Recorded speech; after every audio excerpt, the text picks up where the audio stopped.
Noxin Team supply demand zonalarini, strukturni ishlashini sekin ko'rib boramiz. Hozir faqat bitta dona time frame o'zida iloji boricha pro trend qaraymiz, ya'ni nima desa bo'ladi? Counter trendga teskari qaramaymiz. Faqat bitta swing strukturani o'zida bitta strukturaga qarab ishlab ko'rsatamiz. Xo'p, oxirgi marta bozor mana bu yerdan sindirib o'tgan bo'lsa, keyingi bizani minimum bu yoqqa ko'chib o'tadi. Bu yoqdan sindirib o'tdi bozor. Xo'p, endi ko'rinib turibdi bizda mana maksimum kuchli, minimum hali yo'q. Maksimum kuchli, minimum. Xo'p, bozor mana orqaga qaytishni boshlayapti va shu joyda biz o'zimizni bloklantirishimiz mumkin. Polностью ikkita oladigan bo'lsak, bu bizning range bo'ladi. Range qilib olishimiz mumkin yoki bo'lmasam bitta dona svechaga pivot qilib olsak bo'ladi. O'sha qoidasi bo'yicha bir dona svechani bunday pivot qilib olishimiz mumkin bo'ladi. Xo'p, bu bizning sell tushadigan supply zonamiz. Bizda sell trend bo'lgani uchun asosiy supply zonalarni chizib boramiz. Xo'p, keyingisi biz bu yoqdan yana bitta supply zonani polni olishimiz mumkin bo'ladi yoki bo'lmasam risk kamaytirganlar bitta dona pivot qilib olishimiz mumkin bo'ladi. Xo'p, narx kuzatib boramiz. Bozor ozgina yurib, yana yo'lda davom etyapti. Xo'p, biz buni bu yoqda polностью range qilib olish mumkin xohlaganlar. Ya'ni qanaqa qoidasi bordir? Range, initiation, mitigation, continuation. Yoki bo'lmasam faqatgina shu bitta dona svechani o'ziga bunday tushirib qo'yib, narxni kuzatishimiz mumkin bo'ladi. Mana ko'rib turganimizdek, o'sha blokka kelib, orqaga qaytyapti. Reaksiyani olishni boshladi bozor. Reaksiya olib, baribir buzib ketdi. Bu reaksiyadan keyin o'sha flip entry qilib, bu holatda bunday buy chiqishi mumkin. Bunga e'tibor qaratmaymiz, faqat ushlab turamiz. Xo'p, strukturani yana minimum tasdiqlandi. Har doim strukturani chizib borish esingizdan chiqmasin. Bozor mana shu diapazonning ichida. Hozir qaysi holatda struktura tasdiqlanadi, bunga e'tibor bermaymiz, faqat nimaga? Supply demand zonalariga. Mana bozor o'sha blokimizga yetib keldi, supply zonamizga yetib kiradigan. Chunki biz sell trend bo'lgani uchun asosiy fokus olyapti va ishladi. Imamiyatdagi buyga chiqadigan blokka hech narsasiga qaramasdan buzib ketdi, lekin pastroqdagi mana bu yerdan o'sha reaksiya olyapti. Hali hammasini sekin pro trend, counter trend ko'ramiz, faqat e'tibori hozir pro trend. Bozor har safar impuls korreksiya bo'lib kelayotgani uchun, minimumlar bizda kuchsizligi uchun asosiy e'tiborni sellga, ya'ni supply zonalarga qaratib kelamiz. Xo'p, bozor mana yo'lda tushib kelayotgandan keyin yana bu yoqda polностью range olishimiz mumkin yoki bo'lmasam ikkita dona svechani, даже bitta dona svechani o'zini olishimiz mumkin bo'ladi. Bu bitta dona time frame o'zi, bundan kichkina time frame kirib, razvorotidan yana nimadir qilish mumkin bo'ladi. Xo'p, bozor strukturani sindirib o'tdi. Bizani maksimum avtomatik tarzda bu yoqqa ko'chib o'tadi. Bizani minimum esa polностью range yoki order flow yoki bo'lmasa orada mana bu yerga bitta ekstremalnigi bitta dona pivotga qo'yishimiz mumkin. Yaxshilab qaraydigan bo'lsak, bu yerda mana liquidnesslarni yech olgan, yana qo'shimcha o'zini nyuanslari mavjud. Narxi yurg'izayotganda mana orada mana bu yerda bitta dona yakka pivot zonalarini o'zi shakllanib narxni tushirishga harakat qilyapti. Bu pivot zona kichkina time frame da range, initiation, mitigation, continuationlar sodir qilib beradi bizga. Bozor orqaga qaytishni boshladi. Xohlaganlar mana bu teskari rangli svechadan o'sha trendga teskari buy, lekin biz faqat trendga teskari qaraymiz. Strukturni minimum tasdiqlab berdi. Maksimum va minimum ichida bozor korreksiya, impuls kutishimiz mumkin. Narxi yurg'izamiz. Narx bir joyda siqilishni boshladi. O'zidan oldin ishlamagan o'sha blokka yetib keldi. Xohlaganlar mana bu yerda o'zidan yana qo'shimcha nimadirlar qilishi mumkin, lekin faqat e'tiborimizni bitta asosiy pro trendga qaratamiz. Xo'p, yana strukturni sindi bizda. Maksimum bu yoqqa ko'chib o'tadi. Xohlaganlar mana ishlamagan bloklarimni qoldirib qo'yish mumkin yoki o'chirib tashlash ham mumkin. Real grafikda iloji boricha grafik maksimalni toza tutib ishlatgan yaxshi. Chunki chalg'ishlar ko'p bo'ladi, chalg'itib qo'yadi.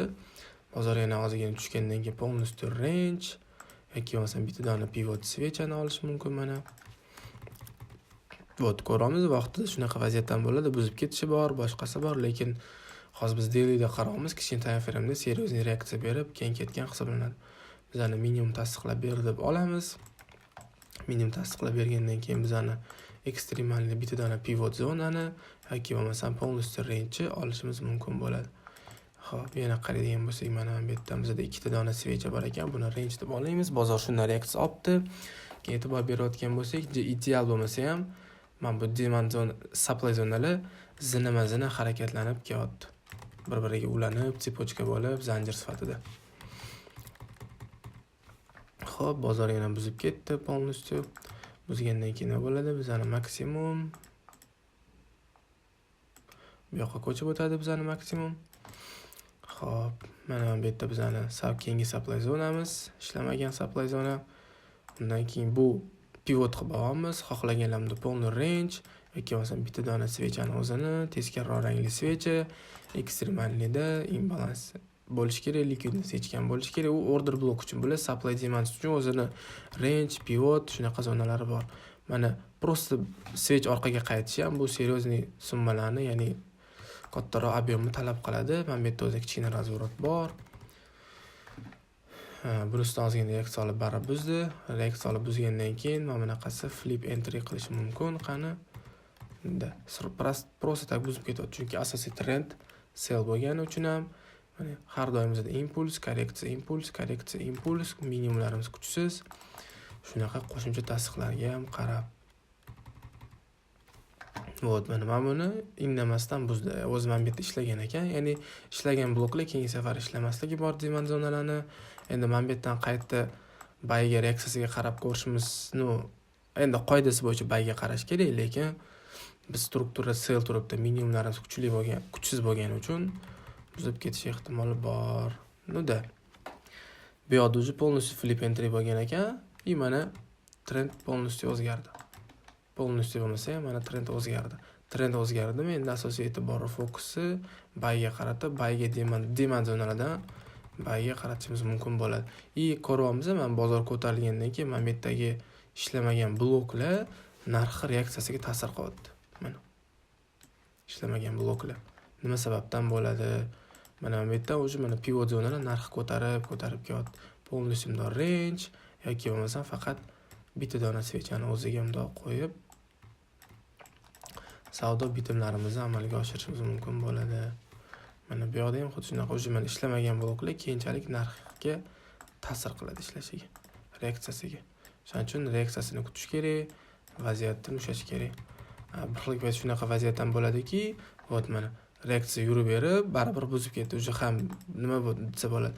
Blok o'zi ishladi, mitigation bo'ldi. Undan tashqari bu blokni buzish sababchisi ham bozor mana bu yerdagi ishlamagan supply zonadan reaksiya olyaptiki, mana bu blokni buzib o'tib beryapti. Xo'p, endi buni o'zingizlar ham praktika qilishingiz kerak. Iloji boricha bitta time frame o'zini ushlab, e'tiboringlarni faqat swing struktura va bitta yo'nalishga, bitta trendga, misol uchun bozor down trend ketyaptimi, supply zonadan sell olish, ya'ni sell bloklarni chizishga harakat qilinglar. Bozor o'sib ketyaptimi, buy bloklarni chizishga harakat qilib, diqqat va e'tibor bitta anaqaga qaratib, time frame ga va faqat pro trendga, trend yo'nalishiga qaratib ishlab ko'rsanglar ancha foydali bo'ladi. Bu supply demand zonalari ikki xil bo'ladi. Birinchisi, misol uchun bozordan o'sib ketyapti, yo'lda davom etyapti-da, mana davom ettiruvchi bloklarga, yana bittasi razvorot qiluvchilarga. Misol uchun bozor o'sib kelyapti-da, tepada mana blok bor, selga tushishga bozor kelib, razvorot qilib selga tushirib yuboryapti. O'zi bozor o'sib kelyapti, blokka tegib selga tushib ketib, razvorot qilyapti. Bozor mana o'sib ketyapti, har safar o'ziga kelib blokka kelib, bay chiqyapti, bu davom ettiruvchi. Xuddi shunaqa o'zining nyuanslari mavjud o'rtoqlar. Ko'ringlar, qayta tushunmagan bo'lsanglar, savol-javoblarni Discordda bersanglar bo'ladi.